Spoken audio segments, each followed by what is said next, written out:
Olá, alunos da terceira série do ensino médio, sejam muito bem-vindos às nossas aulas de Geografia. Eu sou o professor Ilbson do Nascimento, do componente de Geografia, e eu vou prosseguir com as nossas atividades. Vamos verificar o que nós temos para a presente aula. Estamos na aula de número 12, onde a gente vai tratar da nossa revisão e avaliação, e a gente vai com o conteúdo da nossa aula de revisão.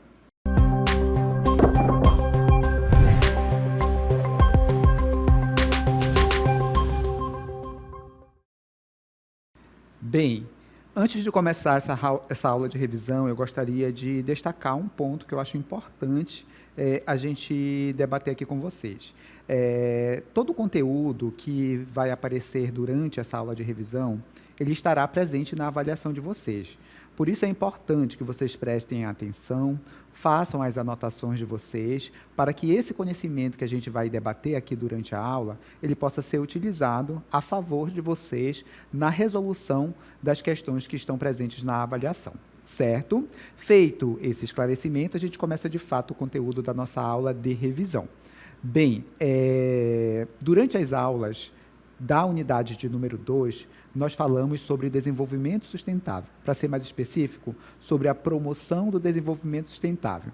E aí eu falei para vocês que esse debate em relação à questão ambiental, ele ganhou força a partir da década de 60, em especial, que é o momento em que o homem vai vivenciar esses impactos ambientais ocasionados, em especial, pela atividade industrial, que começou lá no século XVIII, durante a primeira Revolução Industrial, e aí o homem começa a sentir esses impactos de uma forma mais intensa, começa ali a debater sobre soluções, sobre o que fazer para conter esses impactos ambientais. Surge nesse momento aí também o conceito de desenvolvimento sustentável, que vai evoluindo ao longo ali das conferências mundiais para o meio ambiente. E eu tenho aqui uma linha do tempo para a gente entender um pouco sobre o desenvolvimento sustentável e como ele avançou ao longo dessas conferências que nós tivemos nas últimas décadas. Vamos verificar essa linha do tempo. Bem, em 1972, nós tivemos a primeira Conferência Mundial para o Meio Ambiente, certo? Aconteceu lá em Estocolmo, na Suécia, e não foi nesse momento que o termo desenvolvimento sustentável ele surgiu, mas aí a gente tem um embrião ali, o comecinho, tá, daquilo que veio a se tornar a definição, o conceito de desenvolvimento sustentável, certo? Ele surgiu na década de 80 e foi amplamente debatido na ECO 92, ou Rio 92, que aconteceu aqui no Brasil, certo? A partir desse momento, o desenvolvimento sustentável foi entendido como uma possibilidade da gente transformar essa relação entre o homem e a natureza. E aí esse conceito ele vai sendo debatido nas outras conferências, como, por exemplo, a Rio+10, que aconteceu em 2002, também em Joanesburgo, perdão, na África do Sul. Tivemos também uma outra conferência, a Rio+20, e na Rio+20, que aconteceu no ano de 2012, a conferência volta para a cidade do Rio de Janeiro e esse debate sobre desenvolvimento sustentável e também as questões ambientais de uma forma geral continua, certo? Em 2019, nós tivemos a Assembleia Ambiental das Nações Unidas, que aconteceu lá em Nairobi, no Quênia, tá certo? E prossegue esse debate referente ao desenvolvimento sustentável e à problemática ambiental de uma forma geral.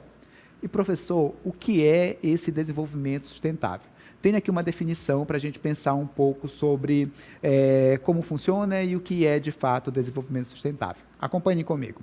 Olha só, segundo a definição da ONU de 1987, desenvolvimento sustentável nada mais é do que atender às necessidades da atual geração sem comprometer a capacidade das futuras gerações em promover suas próprias demandas. Basicamente, usar os recursos naturais de forma racional para que esse recurso não falte para as gerações que ainda estão por vir, certo?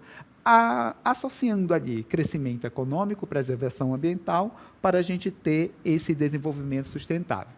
O desenvolvimento sustentável ele é alicerçado em um tripé, como a gente costuma falar. E nesse tripé, a gente tem ali a dimensão social, a gente tem a dimensão econômica e a gente tem também a dimensão ambiental. Como funciona? Para a gente ter esse desenvolvimento sustentável, a gente precisa associar tanto o desenvolvimento social como a preservação/conservação ambiental, juntamente com o crescimento econômico. para a gente ter esse desenvolvimento sustentável, essas 3 variáveis, elas devem ser observadas, tá certo? Elas devem ser levadas em consideração. Tanto é que nesse esquema que vocês estão vendo aqui, olha, desenvolvimento sustentável está na interseção dessas 3 importantes dimensões. Certo? Bem, ao longo dessas conferências que a gente viu, nós tivemos um amplo debate sobre o meio ambiente, de uma forma geral, e o desenvolvimento sustentável.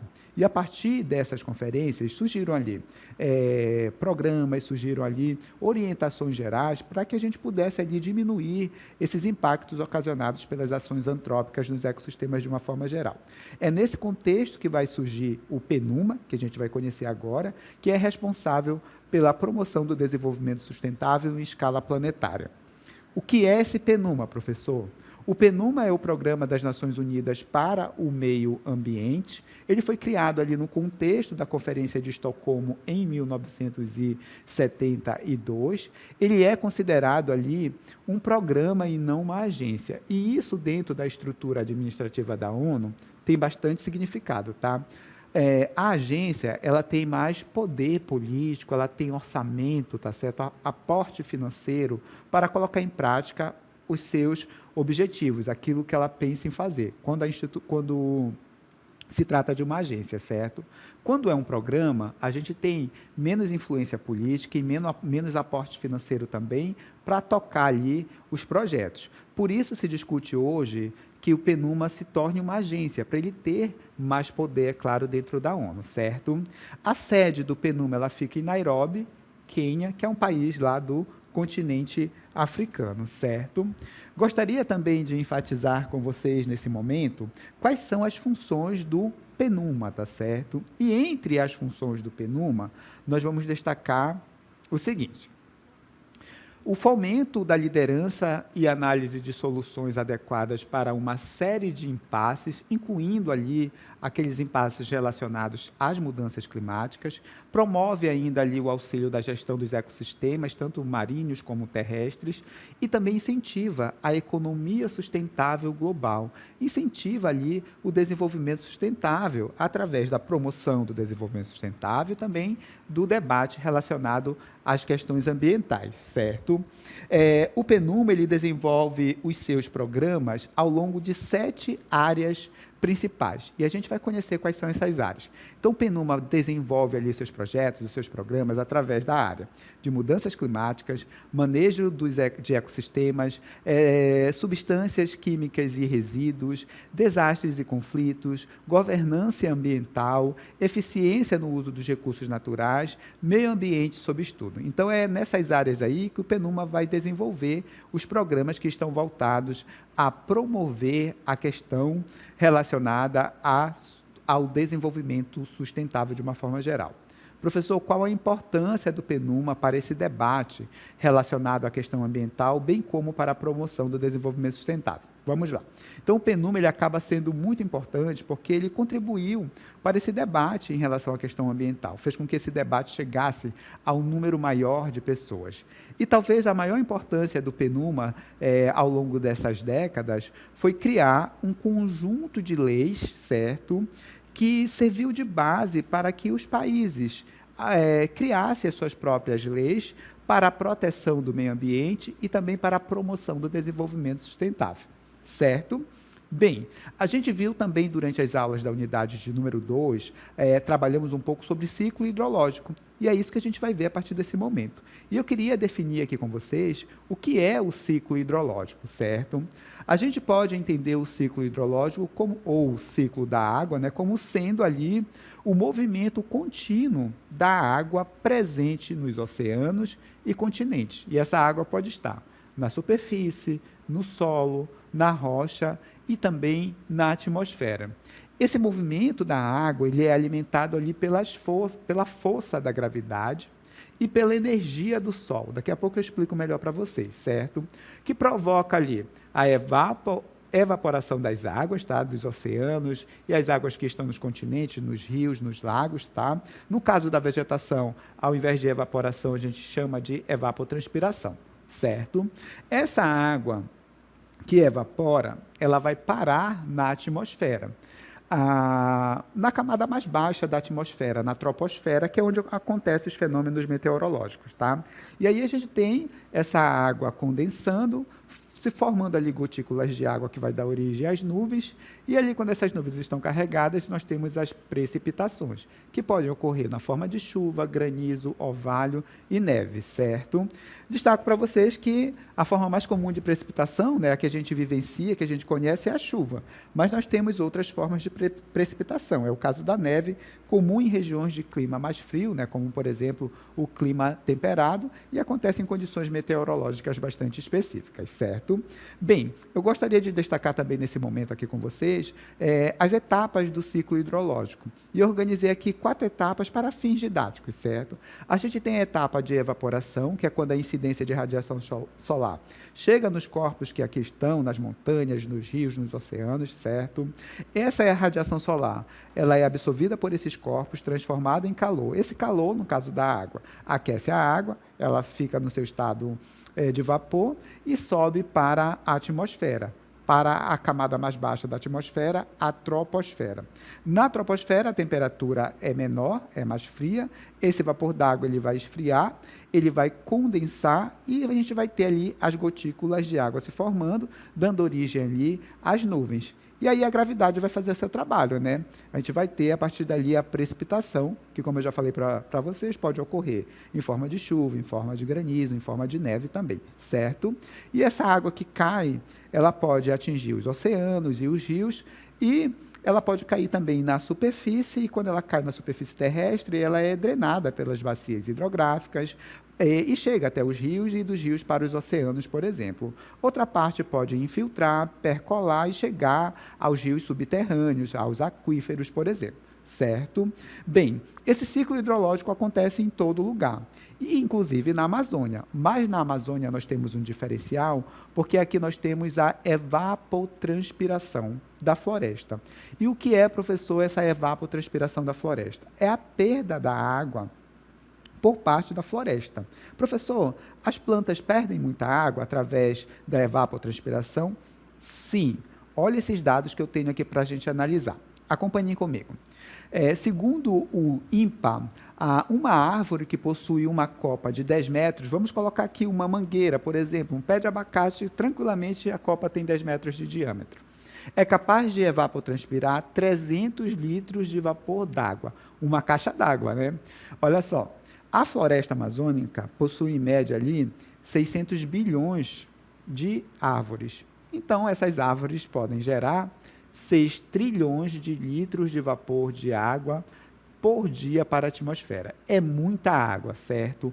Parte dessa água que sobe para a atmosfera em forma de vapor vai se condensar, formando nuvens que rapidamente se transformam em chuvas, graças ao calor que faz aqui na nossa região. Então, o ciclo hidrológico na Amazônia, ele é muito intenso, muito rápido. E toda essa umidade gerada, tá, ela vai ser deslocada para outras regiões da América do Sul, para outras regiões do território brasileiro, através da circulação atmosférica, em especial, certo? Então, por exemplo, os ventos alisos vindo lá do Atlântico entram aqui na região Nordeste, passam pela Amazônia, carregam essa umidade em direção ao oeste da América do Sul. Chegando lá, essa umidade se depara com os Andes, a gente pode ter nesse momento as chuvas orográficas, e o que não chove ali vai precipitar em outras regiões do Brasil e da América do Sul, como, por exemplo, o Centro-Oeste, o Sudeste e o Sul, certo? E aí, essa umidade toda que é deslocada pela atmosfera é uma quantidade de água tão grande que a gente denominou de rios voadores. É como se, sobre as cabeças da gente, corressem verdadeiros rios. E, de fato, corre conforme a quantidade de água que a gente viu aí, que é gerada através da evaporação das águas superficiais e também da evapotranspiração. Eu tenho um vídeo aqui que ilustra muito bem toda essa dinâmica. Acompanhem comigo. Os rios voadores representam características atmosféricas fascinantes e vitais para o equilíbrio ecológico. Esses rios consistem em correntes de umidade transportadas pelos ventos atmosféricos por longas distâncias, muitas vezes da região amazônica para outras partes do continente. Esse transporte de vapor d'água desempenha um papel crucial na manutenção dos ecossistemas e no fornecimento de água para diversas regiões. Na Amazônia, a evapotranspiração das árvores libera grandes quantidades de umidade na atmosfera. Essa umidade é, então, levada pelos ventos em altitudes elevadas, formando verdadeiros rios que fluem através da atmosfera. Quando esses rios voadores encontram cadeias montanhosas, como os Andes, na América do Sul, ocorre a chamada chuva orográfica. Esse processo resultou na aquisição da água, alimentando não apenas a Amazônia, mas também influenciando o clima e o fornecimento de água em outras regiões distantes, como a região Centro-Oeste, Sudeste e Sul. A compreensão dos rios voadores é crucial para a conservação dos ecossistemas e a gestão sustentável dos recursos hídricos. Alterações nas condições climáticas, como desmatamento ou mudanças nos padrões de vento, podem afetar significativamente esses fluxos atmosféricos, impactando os ecossistemas e a disponibilidade de água em diferentes partes do continente. Portanto, estudar e preservar esses rios voadores é essencial para garantir a saúde e a sustentabilidade ambiental em escalas regionais e globais. Muito bem, vimos como funciona ali com a dinâmica de circulação atmosférica pelos rios voadores, né, isso dessas massas de ar produzidas aqui na Amazônia, da umidade produzida na Amazônia, e agora eu quero destacar para vocês um pouco da importância dos rios voadores. Acompanhem comigo. Bem, entre a importância dos rios voadores, eu posso citar a transferência de umidade para outras regiões, tipo lá para o Centro-Oeste, tá? Uma melhor distribuição de chuvas também, sustentação dos ecossistemas. Os rios voadores são importantes para manter o Pantanal bem lá na região Centro-Oeste, tá? Mantém também a dinâmica do clima, tanto do ponto de vista local, como regional e global, e também é muito importante para a questão da segurança hídrica, certo? Destaco também para vocês que a gente tem aqui essa dinâmica do ciclo hidrológico da Amazônia contribuindo para as cheias e vazantes dos nossos rios. Isso porque boa parte dos rios aqui da Amazônia, eles têm o seu regime de cheia e vazantes afetado pela questão pluvial. Eles têm regime pluvial. Então, quanto mais chove, mais água a gente tem no leito dos rios. Quanto menos chove, menos água a gente tem no leito dos rios. Do ponto de vista prático, a gente já sabe, né? Mês de junho a novembro, temos menos chuva. Então, a gente tem um período de vazante, fica pouca água no leito do rio. De dezembro a maio é o nosso período mais chuvoso, então a gente vai ter o período das cheias. A gente tem ali muita água no leito dos rios, certo? Nós que vivemos na Amazônia, nós já estamos acostumados ali com essas cheias e vazantes quando elas acontecem dentro dos padrões de normalidade, tá? Contudo, em decorrência das mudanças climáticas, nós temos vivenciado o agravamento tanto dessas cheias como dessas vazantes dos rios aqui na Amazônia, e isso, obviamente, afeta a população que vive aqui, afeta a todos nós amazônicas, porque a nossa dinâmica, a nossa organização social, política, econômica e cultural está muito ligada às cheias e vazantes dos rios. A gente se organiza de acordo com as cheias e vazantes dos rios, e os rios são as nossas estradas, tá? São as nossas ruas. É por onde circulam pessoas, mercadorias, insumos, por exemplo, certo? Para vocês observarem como as vazantes estão mais intensas, eu tenho aqui dados do Porto de Manaus que mostram quais foram as últimas secas, né? Quais foram as piores secas, por assim dizer, as piores vazantes aqui no Rio Negro, e a partir do Rio Negro a gente pode pegar esse exemplo do Rio Negro para a Amazônia como um todo, certo? Em 1906, o Rio Negro atingiu a cota de 14,20 metros, em 2010 de 13,63 metros, em 2023 de 12,70 metros, em 2024 de 12,66 metros. Percebam que, por esses dados aqui, a gente observa que as secas, de fato, elas estão mais intensas e demorando mais também. O mesmo acontece com as cheias, certo? E eu tenho aqui algumas imagens que ilustram aí os impactos, tanto das cheias como também das vazantes. A gente tem uma imagem do centro de Manaus ali, alagado, né? Isso afeta demais a dinâmica de circulação de pessoas e mercadorias, pode trazer problemas relacionados à saúde, como a proliferação de doenças, certo? A seca também, conforme a gente vai ver nessa imagem, atrapalha a vida da gente. Como eu falei para vocês, Os rios são as nossas estradas, as nossas ruas. Então, quando os rios secam, a navegação é dificultada. Então, a gente tem ali dificuldade de levar mercadorias, de levar insumos até hospitalares para outros municípios, para as comunidades, não só do estado do Amazonas, mas da Amazônia como um todo. E a gente pode observar essa questão dos impactos da cheia e vazantes na vida do homem amazônida através dessas matérias de jornais, tanto impressos como também jornais televisionados. Tá? Olha só essa matéria. Enchente gera impacto na agricultura e na pesca. Enchentes afetam a agricultura, afetam a pesca? Sim. Nós temos culturas de ciclo curto, em especial no período de vazante dos rios, e isso pode ser comprometido em função das cheias. Vamos ver uma matéria relacionada ali a vazante. Vazante gera escassez de água para a comunidade. É incrível, né, a gente pensar que pode faltar água na Amazônia. Pode sim faltar água potável, em especial para as comunidades que vivem ali mais distante dos rios e também dos igarapés. Bem, com isso, a gente finaliza o conteúdo desta aula de revisão.